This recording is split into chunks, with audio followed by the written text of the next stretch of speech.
Usa ka adlaw ni ana, na usa ka batan-on nga lalaki nga niadtos barbershop aron magpagupit siya sa barbero.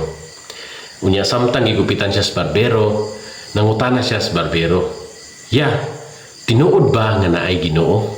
Unya ni tubag ang barbero sa iya. "Oo dong oy, tinuod nga naay Ginoo." Unya ni tubag ang batan-on sa iya. "Nya na man nakasagaran niya. Daghan tawo karon nga moingon nga nituo siya nga naay Ginoo. Pero kung naa ba'y Ginoo, nganong daghan man kayong tao karon naglisod. Daghan kayong nagantos, nga naa sa ospital karon nagantos mga sakit, mga balatian. Nganong daghan pa mang tao karon nga hugaw o makasasala ang ilang huna-huna o baba. Kadang naay makalilimos diya sa gawas karon niya. Nganong naa may mga tao nga ingana karon nagantos o tinuod pa nga naay Ginoo." Nihilom sa makadali ang barbero pero nitubag siya sa batanon. "Ikaw dong, mutuo ba ka nga naay barbero?"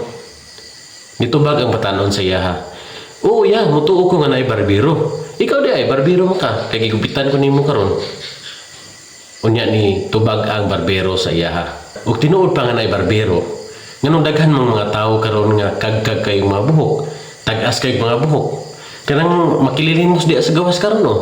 Nganong taas man kayo na siya buhok? Kabalo kag ngano? Tungod kay wala sila ni duol sa barbero." So ingana po na sa Ginoo. Kitang tanan halos kasagaran sa mga tao nakabalo ug nituo nga naay Ginoo. Pero kulang sa pagduol. Maong ikaw karon nga nitanaw aning video nako, kung naa pa kay mga kailang mga tao nga wala nituo sa Ginoo, i-share ni nga video aron makabalo sila nga tinuod nga naagyoy Ginoo. Ang ato lang buhaton is muduol ta og mutuo. May adlaw. Salamat sa iyo.